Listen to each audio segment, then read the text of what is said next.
लिए और गजेंद्र को मोक्ष किया, गजेंद्र का उद्धार किया।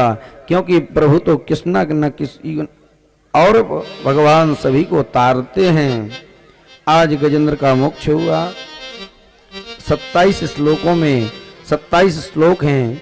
इनका जो पाठ करता है, गंगा सरस्वती नंद कालंदी सतवारायणम ध्रुवम ब्रह्म ऋषीनाम सप्त पुण्य लोक शिवानाम। ऐसे महाराज ये 27 श्लोकों का पाठ जो करता है उनका परम मोक्ष होता है। तो हम आप केवल मात्र इस जीवन में फंसे हुए हैं। झूठी की ये काया माया है। ये कमा के लाइए, वो कमा के लाइए, ये घर में रखिए, वो रखिए, लेकिन अंत में अगर आपसे कहा जाए कि चलिए हमारे साथ, कोई भी व्यक्ति जाने को तैयार नहीं होगा। इसलिए ज्यादा मत परेशान होइए।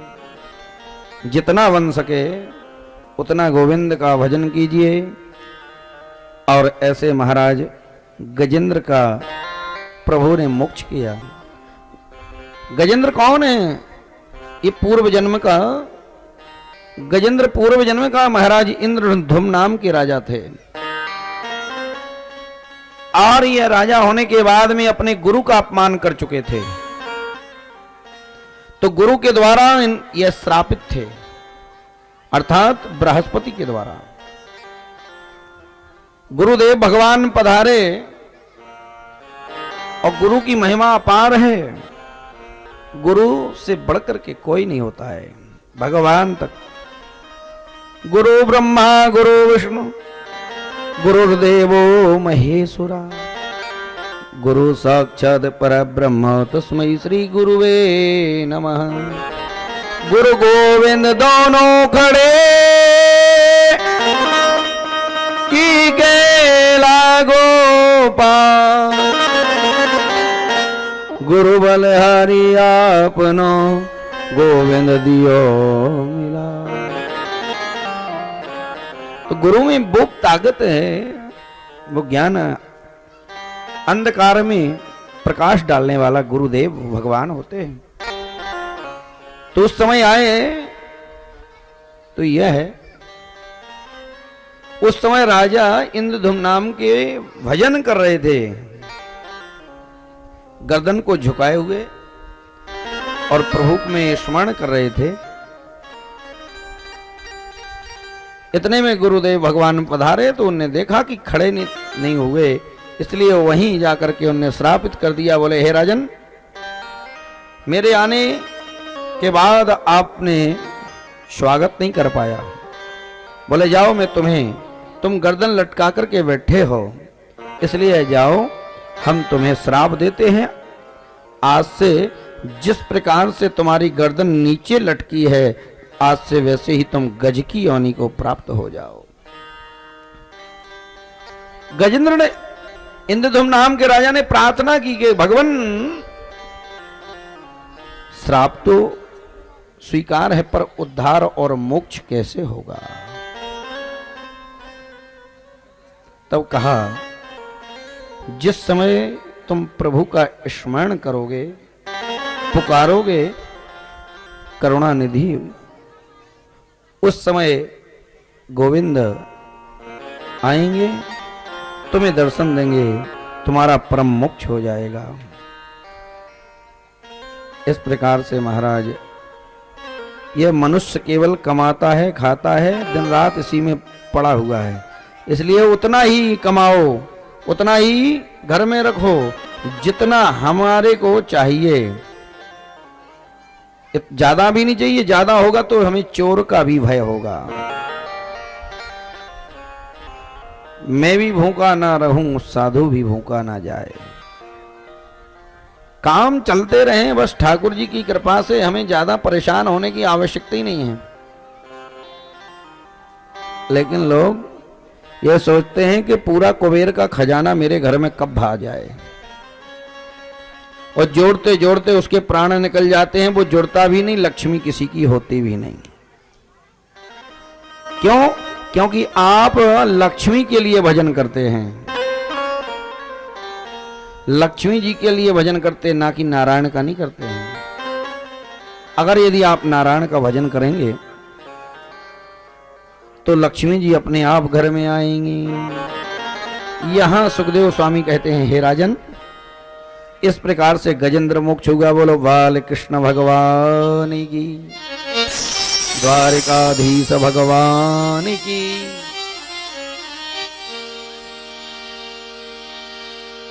एक बार सभी बच्चे जोर से हल्ला कर लियो, कर लियो।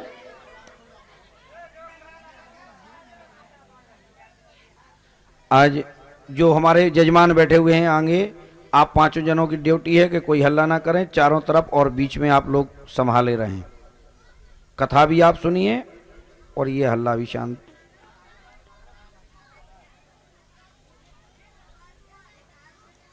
इसके बाद में गजेंद्र का मोक्ष हुआ। ग्राह्य का भगवान ने गर्दन काट के अलग किया, उसका कल्याण हुआ। सुखदेव स्वामी कहते हैं, राजन, दुर्वासा ऋषि का इंद्र को भी श्राप आदि और इसी बढ़ते हुए क्रम में वैश्वनमंत्र आदि कथाओं का वर्णन किया। भरद्वाज, कश्यप, ऋषि, गौतम, अत्रि, वशिष्ठ, विश्वामित्र, जमदग्नि, ये ऋषि कहावे सप्त। ये सप्त ऋषियां हैं। भरद्वाज हैं, कश्यप हैं, ऋषि गौतम, अत्रि, वशिष्ठ और विश्वामित्र और जमदग्नि, इन्हें सप्त ऋषि कहा गया है। महाराज, इसी प्रकार से यह सप्त ऋषि और इसी बढ़ते हुए क्रम में प्रभु अनेक लीलाएं करते हैं। ऐसे अगर दैत्य गुरु शुक्राचार्य जी हैं, देवताओं ने तपस्या किया रहेंगे तभी मिलेगा। राक्षस, असुर राक्षस दैत्य जितने भी हुए सभी तपस्या करते हैं, और जब तक ये तपस्या नहीं करेंगे तब तक उन्हें ताकत नहीं आएगी, फल नहीं मिलेगा। तो देखो, हिरण्यकश्यपु ने कितनी तपस्या की कि ब्रह्मदेव को आना भी पड़ा और अमृत का वरदान मांगा। अमृत तो नहीं किया, क्योंकि भगवान ब्रह्मा जी कहते मैं भी बदल जाता हूं तो हम तुम्हें क्या कर देंगे, और मांगो। तो कैसे मांग लिया था, ना अंदर, ना दिन में मरू, ना रात में मरू, ना अंदर मरू, ना बाहर मरू, ना अस्त्र से ना शस्त्र से। और प्रभु ने एक क्षण मात्र में उसका उद्धार कर दिया। भगवान आधे नर हुए, आधे सिंह हुए। प्रहलाद ने जब खंबे में स्मरण किया गोविंद का, उसी समय भगवान नरसिंह के ही रूप में प्रकट हो गए। बोलो नरसिंह भगवान की। और अपने भक्त को ऊपर प्रभु ने कृपा की। और कहते गोधूली का समय था उस समय, न दिन है न रात्रि है, सांझ है, मतलब गोधूली, जब गायें और जंगल से अपने घर की ओर आती हैं, वह समय है। न अस्त्र है न शस्त्र है, न पूरे नर हैं और न पूरे पशु हैं, आधे नर हैं आधे पशु। तो समझ लीजिए, भगवान के लिए गोविंद को करने मात्र को केवल मात्र एक पल, एक क्षण का काम है। देरी पर, न अंदर न बाहर, जो दरवाजा है उसकी देरी पर बैठ करके भगवान ने नाखूनों से और हिरण्यकशिपु का उद्धार किया। कितना टाइम लगेगा, केवल थोड़ा ही से टाइम में ही प्रभु एक पल मात्र में उद्धार कर देते हैं। और इस प्रकार से कन्हैया अनेक लीलाएं करता है। जब भी भगवान को पुकारो, प्रभु दौड़ते हुए वो चले आते हैं।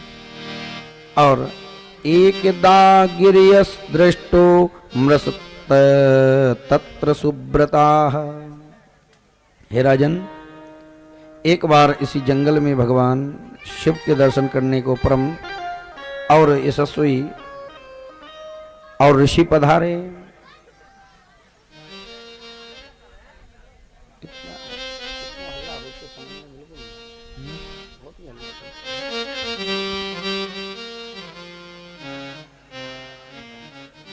सुखदेव स्वामी कहते हैं, राजन,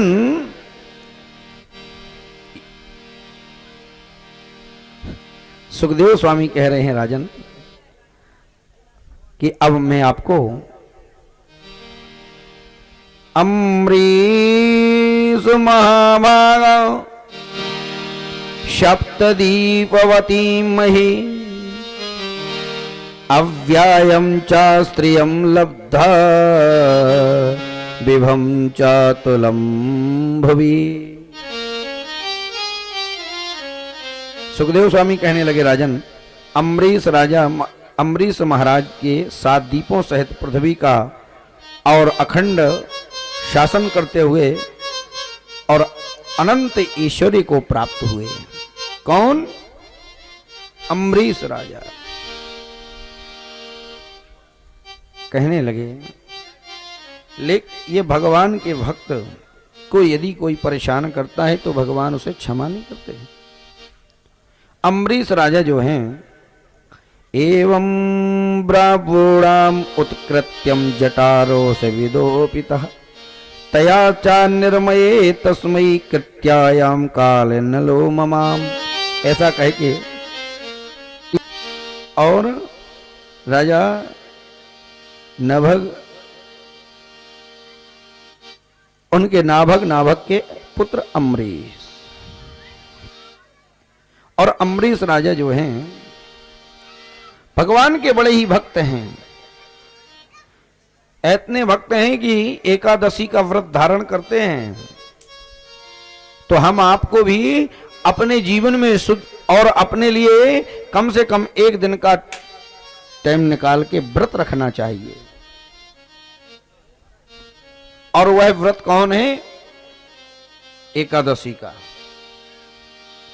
वह व्रत से पहला तो यह है कि हमारा व्रत भी पूर्ण होता है। दूसरी बात यह है कि हमारे शरीर की शुद्धि हो जाती है। और जब शरीर की शुद्धि होगी, हमारा शरीर अच्छा होगा।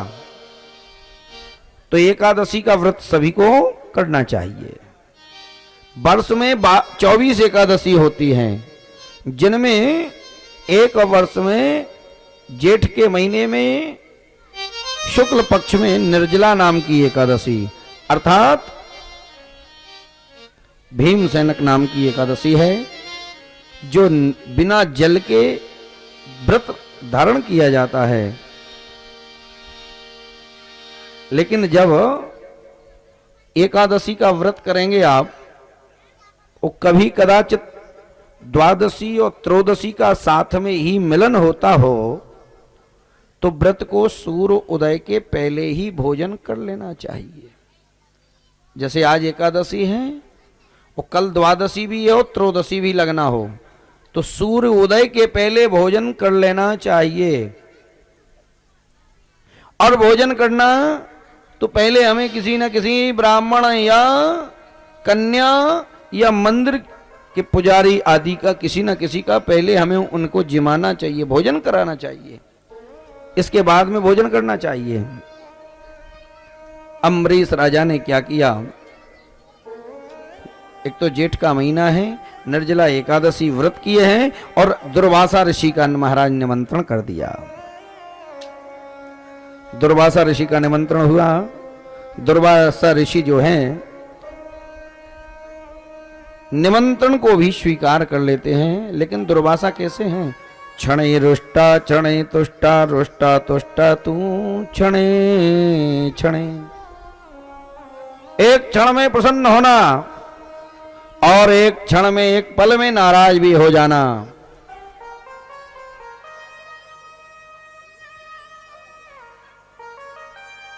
श्रीमान, आप जो तखत पे विराजे हो, आप कृपया पीछे बैठे, वहां बिछी हुई आसन, आप वहां बैठ जाइए। आवाज आने दो, साउंड से आवाज नहीं आ रही ना, आप लोग वहां पहुंचिए, आवाज को छोड़ दीजिए। इस प्रकार से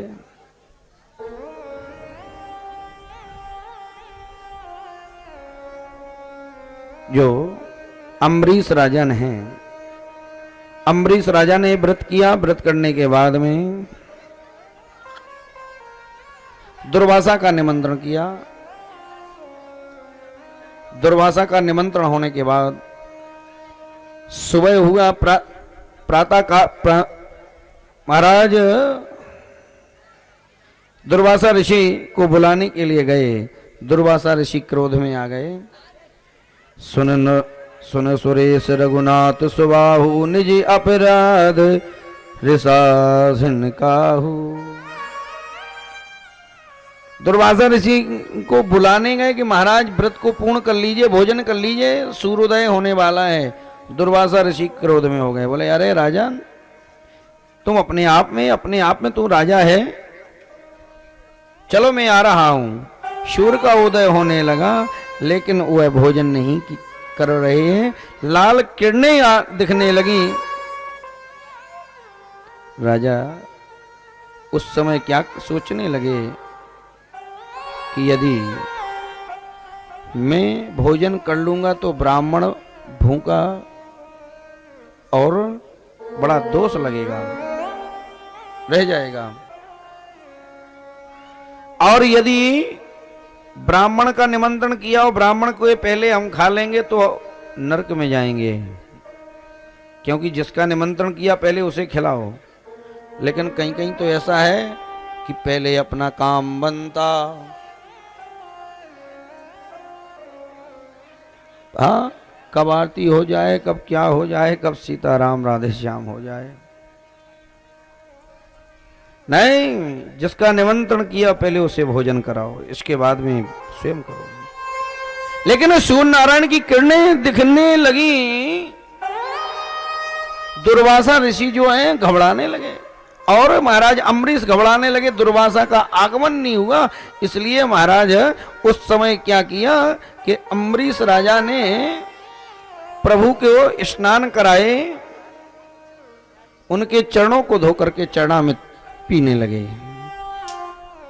अकाल मृत्यु हरणम सर्वव्याधि विनाशनम विष्णु पादोदकम पीत्वा पुनर्जन्मो न विद्यते।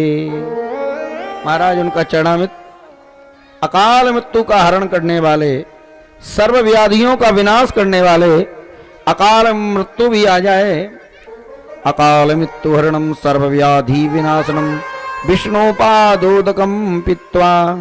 भगवान के चरणों का जो चरणामृत पान करता है उसका कल्याण होता है।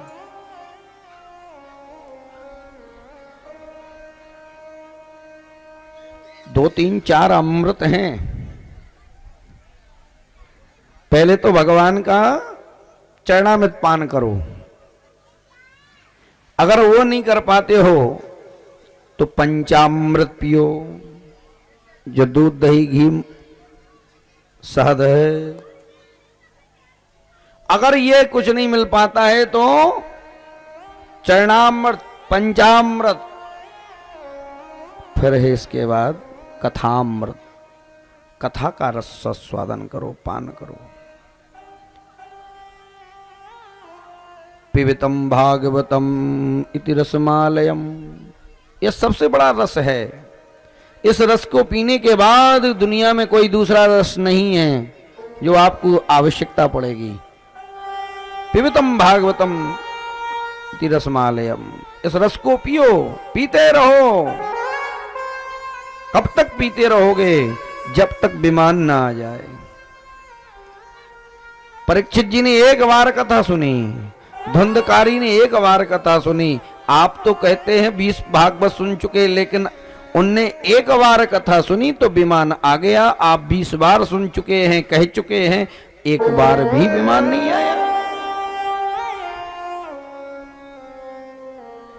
क्योंकि आपने वो मन, वाणी, बुद्धि साधना भक्ति युक्ति साधना की। इसलिए कथामृत को पान करो। अगर जहां कथामृत होता है वहां हल्ला मत करो, वहां भगवान की कथा को सुनो। मंदिर में जाओ तो चरणामृत पान करो। प्रभु के दर्शन करने के बाद में गोविंद के चरणों का जल पियो। इसके बाद गीतामृत, कोई ना कोई अमृत है उसमें, ऐसे कथामृत को पान करना। यहां जैसे ही चरणामृत पिया वैसे ही दुर्वासा ऋषि प्रकट हुए, कहने लगे राजन ब्राह्मण भूखा बैठा है और तूने भोजन कर लिए। बोले नहीं नहीं भगवान, मैंने केवल मात्र भगवान का चरणामृत पिया है। बोले नहीं, मैं तुम्हें श्राप दे रहा हूं कि तुम राक्षस।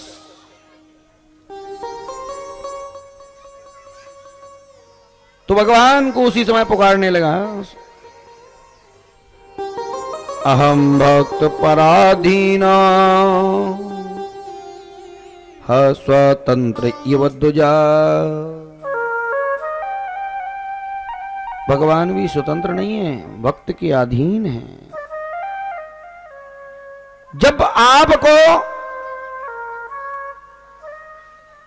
कष्ट आता है, दुख आता है, तो आप प्रभु का स्मरण करते हैं, पुकारते हैं, गोविंद उसी समय दौड़ता हुआ आ जाता है। अगर एक दिन ठाकुर जी को आपकी आवश्यकता पड़ जाएगी तो क्या आप जाएंगे? कन्हैया आपको एक बार पुकारे कि आप मेरे घर आ जाओ तो कोई नहीं जाने को तैयार होगा, लेकिन जब आपको कष्ट होता है आप पुकारते, वो दौड़ता हुआ आता है। लेकिन भगवान तभी आते हैं जब प्रभु के सामने हाथ जोड़ोगे, इसके पहले आने वाले नहीं है। और आ जाएंगे, कृपा कर देंगे। हाथ जोड़े परीक्षित जी गर्भ में ही भगवान जाके कृपा किए। जब तक गजेंद्र युद्ध करता रहा नहीं आए, हाथ जोड़ लिए आ गए। द्रौपदी जी ने जब तक स्वयं साड़ी पकड़े नहीं तब तक भगवान बिल्कुल नहीं। जहां से वस्त्र को त्यागा और हाथ जोड़ लिए, प्रभु वहीं। साड़ी बिच नाड़ी है कि नाड़ी बिच साड़ी, किस नाड़ी की ही साड़ी है कि नाड़ी बिच साड़ी।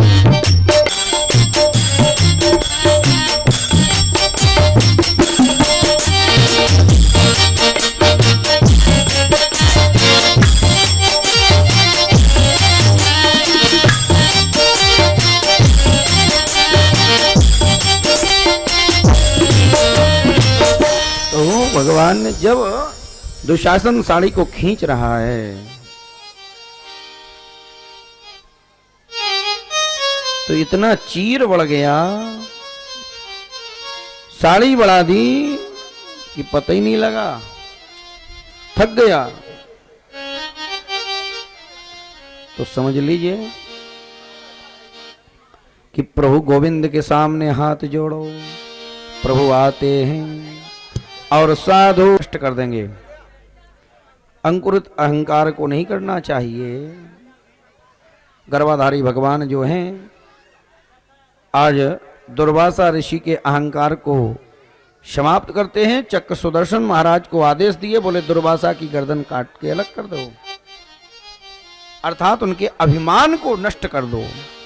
ब्रह्मलोक गए, शिवलोक गए और विष्णु लोक गए तो वो भी नहीं बचा पाए। बोले तुमको जिस भक्त ने, आपने जिस भक्त को परेशान किया है, यदि वह तुम्हें क्षमा करेगा तो मैं तुम्हें क्षमा कर दूंगा। आज दुर्वासा जैसे ऋषि को जाके अम्बरीश के सामने क्षमा मांगनी पड़ी।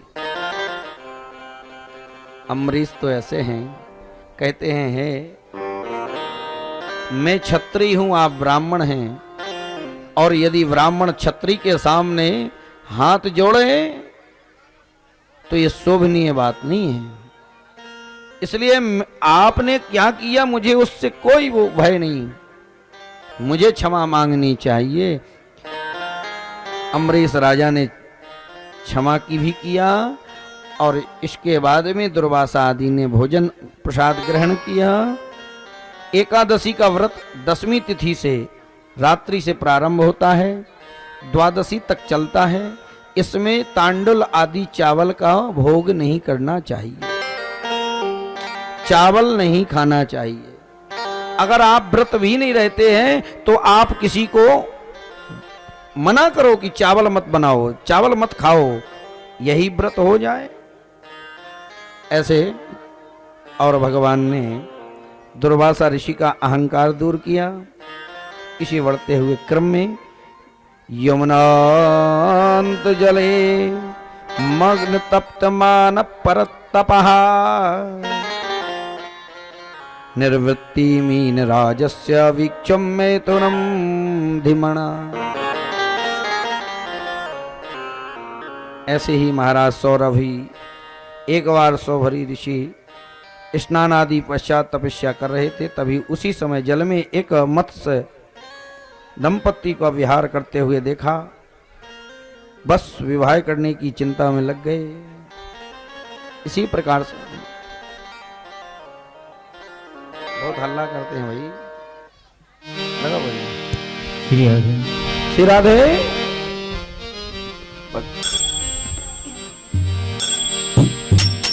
मैं तो जपूं सदा तेरा नाम, मैं तो जपूं सदा तेरा नाम, दयालु दया करो। मैं तो जपूं सदा तेरा नाम, दयालु दया करो।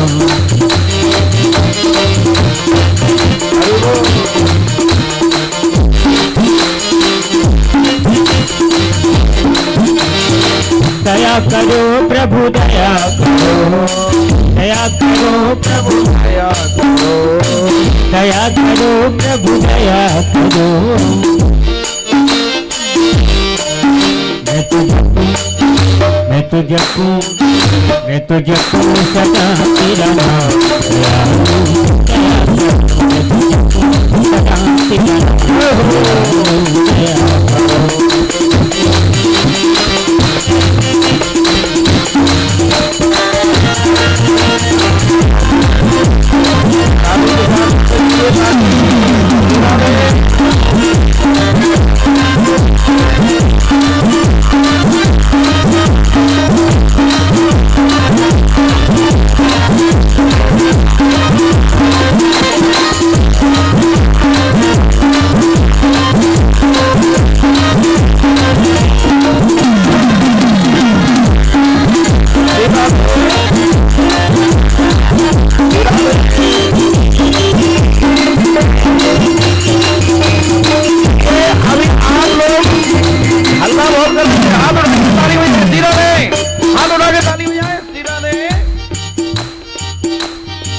द्वार खड़े हैं भक्त तुम्हारे,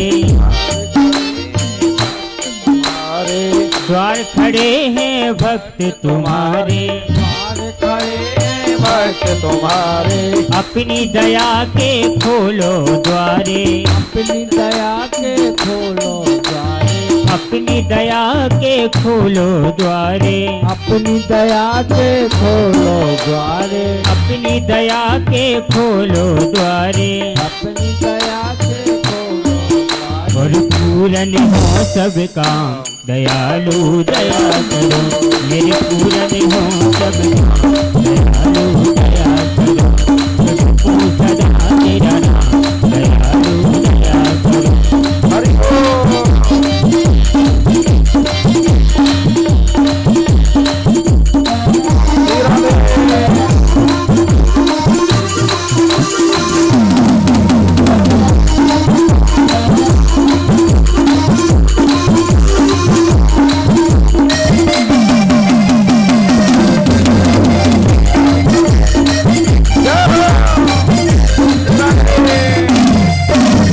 भजन कीर्तन गाऊं मैं तेरा,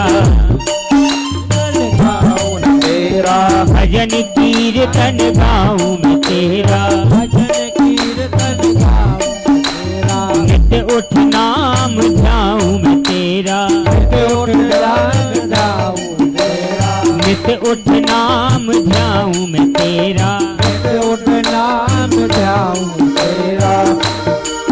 मुझे दास बना लो भर श्याम दयालु दया करो। मुझे दास बना लो भर दया करो प्रभु दया करो। दया करो प्रभु दया करो। दया करो प्रभु दया करो। दया करो प्रभु दया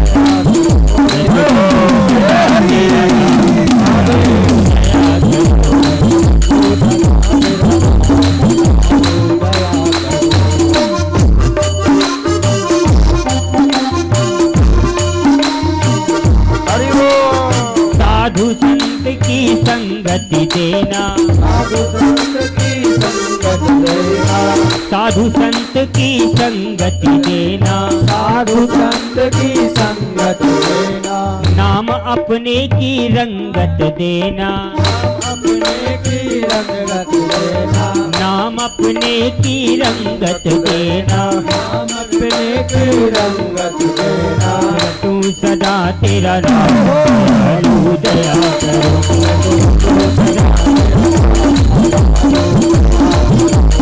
दया करो प्रभु दया करो। दया करो प्रभु दया करो। दया करो प्रभु दया करो। दया करो प्रभु दया करो।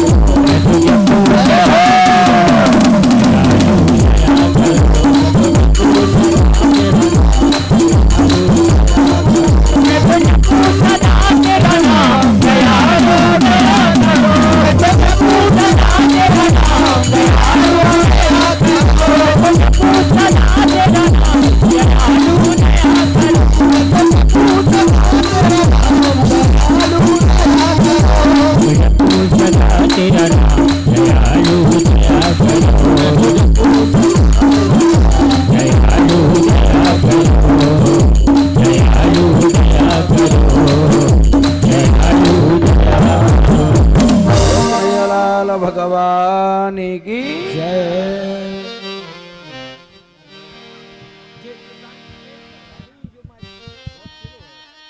ऐसे भगवान अनेक लीलाओं को करते हुए जय सिया राम। जय आज सिया राम।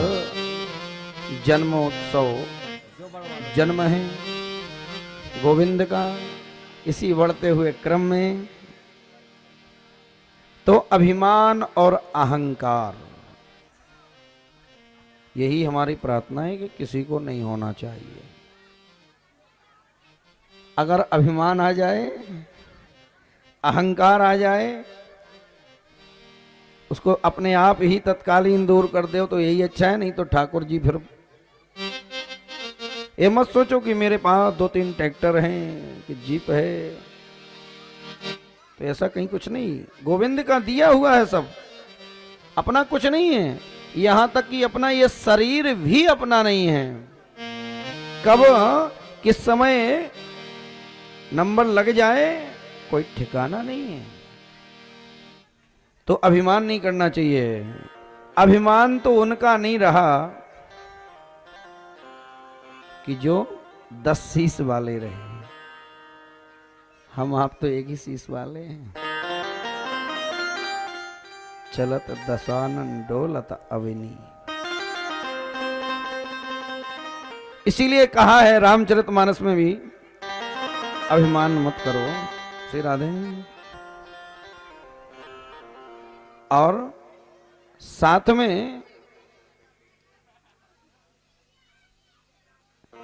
कुछ लोग ऐसे होते हैं कि जिनसे कभी दुश्मनी नहीं करना चाहिए। अभिमान नहीं करो और दुश्मनी भी मत ना करो। 9 लोग हैं ऐसे, इन 9 लोगों से कभी भी दुश्मनी नहीं करना चाहिए।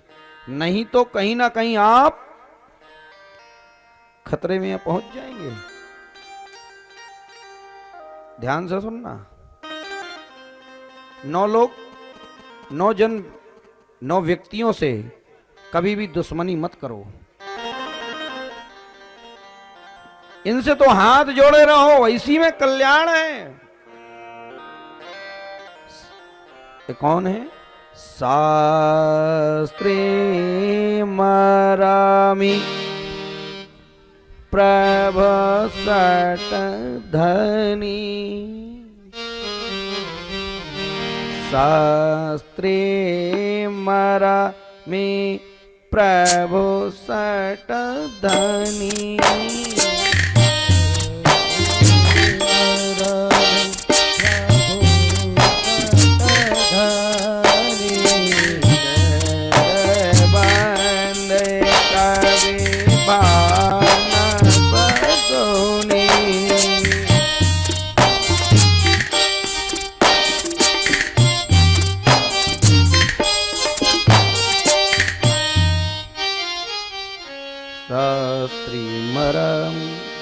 इन लोगों से 9 लोगों से बस यही है कि आप दुश्मनी मत कीजिए। इन 9 लोगों से कभी भी बुराई मत कीजिए, इनकी बुराई भी मत कीजिए। ध्यान रखना, ये 9 लोग कौन हैं? शास्त्र, शस्त्र को चलाने वाला। अगर आपके सामने कोई बंदूक लिए हुए खड़ा है और आप उससे अकड़ के बात करेंगे तो वहीं घोड़ा वो दबा देगा। इसलिए शस्त्रधारी से विनम्रता से बात करो, नम्रता से बात करो। पहला, मर्मी, आपका मर्म को जानने वाला, उससे दुश्मनी मत करो, उसकी निंदा मत करो, क्योंकि वह आपकी पूरी शक्ति को पहचान जाता है। शास्त्री मरमी, मर्म को जानने वाला, आपके मर्म को जानने वाला, अर्थात लंकापति रावण के मर्म को जानने वाला कौन? विभीषण। और विभीषण से दुश्मनी रावण ने की। समझ लीजिए, जहां वृद्धों का, बूढ़े लोगों का सम्मान होता है वहां उसकी विजय होती है, और जहां बूढ़े लोगों का, वयोवृद्ध लोगों का अपमान होता है वहां उनका विनाश होता है। अयोध्यापुरी में महाराज सुमंत जी का आप सम्मान करते हैं प्रभु, और रावण माल्यावंत अपने नाना का ही अपमान करता है। इसलिए विभीषण, जब विभीषण को लात घाली तभी समझ लो उनका विनाश हो गया था। पूरे सारे मर्म को बता दिए भगवान को, तो इसलिए विजय भगवान श्री की हो गई। नंबर 2, शास्त्री मरमी, प्रभु, प्रभु मतलब स्वामी। तीसरे नंबर पर स्वामी आता है। अपने स्वामी अर्थात अपने राजा, राजा से कभी दुश्मनी नहीं की जाती है। गांव का राजा हो, क्षेत्र का राजा हो, चाहे सरपंच हो, चाहे विधायक हो, चाहे एमपी हो, कोई भी हो, राजा से कभी दुश्मनी नहीं की जाती है। नहीं तो वो राजा है, आपको कब उठा ले जाएगा आपको पता भी नहीं लगेगा। शास्त्री मरमी प्रभु सठ धनी, इन 3 से हो जाए, लेकिन भगवान इनसे ना पाला पड़ जाए। वह कौन है? 60। मूर्ख व्यक्ति से कभी दुश्मनी मत करो। अगर मूर्ख बहस करने लगे तो हाथ जोड़ लो, उसी में अच्छा है, क्योंकि 60 व्यक्ति है, मूर्ख है, मूढ़ है। इस मूर्ख व्यक्तियों से बहस करना नहीं चाहिए। 4 हो गया। धनी, धनवान व्यक्ति के साथ निंदा मत करो, धनवान व्यक्ति की निंदा मत करो, धनवान के साथ आप दुश्मनी मत करो। ऐसे महाराज ये धनवान नहीं तो आपको कब उठा ले जाए, आपको कब खरीद ले, आपका कोई केस अदालत में चलता हो, कहीं भी चलता हो, कब खरीद ले आपको पता ही नहीं लगेगा। इसलिए भले आदमियों के साथ दुश्मनी नहीं रखना चाहिए। मिल जाए आराम से राम राम करो, जय हरि का। इसीलिए कहा है तब मारीच हृदय अनुमान नवै विरोध नहीं कल्याण। तब मारीच हृदय अनुमान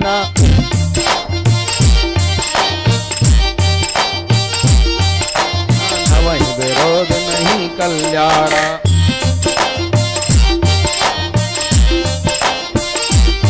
तो ऐसे महाराज 9 लोगों को मारीच ने हृदय में विचार कर लिया कि इन 9 व्यक्तियों से नहीं, और अब तो हम जा ही रहे तो हमारा तो होना ही है भला, इसलिए इन 9 व्यक्तियों से दूर रहो भाई। माया ने मायापति को माया को पकड़ा दिया है। आज ऐसे धनी शास्त्री मरमी प्रभु सट धनी 5 और बोले वेद डॉक्टर से कभी बुराई मत करो।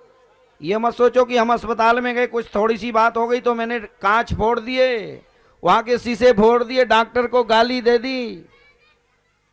ये मत सोचो, क्योंकि आपने डॉक्टर के साथ क्या व्यवहार किया वो जान रहा है। एक आध दिन उसका मौका पड़ेगा तो आपको ऐसी गोली दे देगा, ऐसी इंजेक्शन लगा देगा कि राइट आप हो जाएंगे। इसी प्रकार से वैद है, बंदी, सेक्रेटरी, जो लेखा जोखा, बोले गरीबी रेखा की कुटी नहीं हुई, गरीबी रेखा का परमट नहीं बनाया, क्या नहीं हुआ। जो अपने घर का सेक्रेटरी होता है उससे दुश्मनी मत करो, क्योंकि वो आपका रिकॉर्ड पूरा जान रहा है। इसके बाद में कवि अर्थात पंडित गुरु, इनसे कभी बुराई मत रखो, इनकी बुराई मत करो, इनसे दुश्मनी मत करो, क्योंकि इनके पास माइप रखा है। अगर आप जरा सी बुराई किए तो ना जाने इस माइप से कितनी आपकी बाबा हो जाए कि आप भी नहीं समझ पाएंगे। इसलिए अपने कवि की, अपने पंडित की, अपने गुरु की इनकी निंदा मत करो। अगर अवगुण देखना है तो आप अपने में अवगुण देखो, इनके गुणों की चेष्टा रखो, अपने अवगुणों को त्यागो और दूसरों के गुणों को ग्रहण करो। और भैया सबसे हो जाए, थोड़ी थोड़ी इनसे हो भी जाएगी तो चल जाएगा, लेकिन इस व्यक्ति से बिल्कुल कभी मत करो दुश्मनी। जो लास्ट वाला व्यक्ति है इनसे तो दुश्मनी कभी करना ही नहीं चाहिए। बोले कौन? भानस गुनी,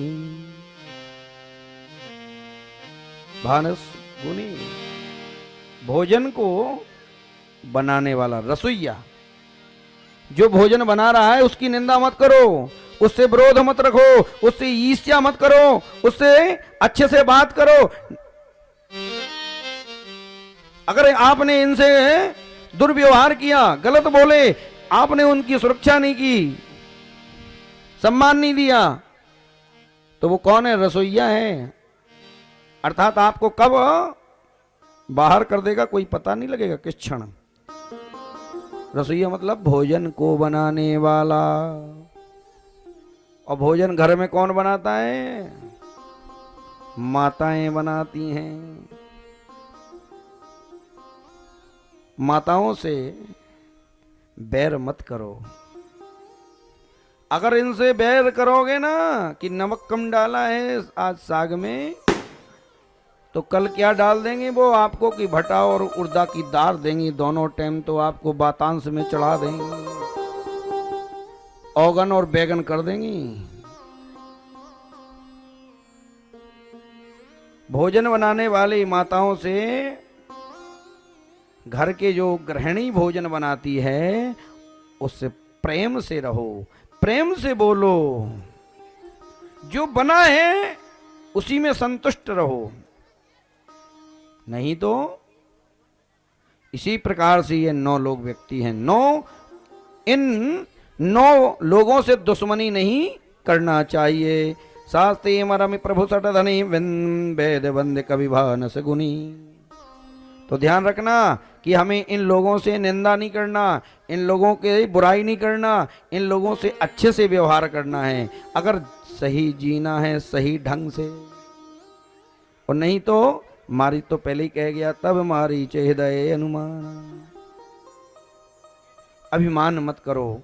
इस प्रकार से महाराज बढ़ते हुए क्रम में राजा शगर और भागीरथ, महात्मा सुखदेव स्वामी कहते हैं, राजन जा पर कृपा राम की होई, ता पर कृपा करें सब कोई। और इसी में आत्मलाभाद परम लाभा न विद्यते, आत्म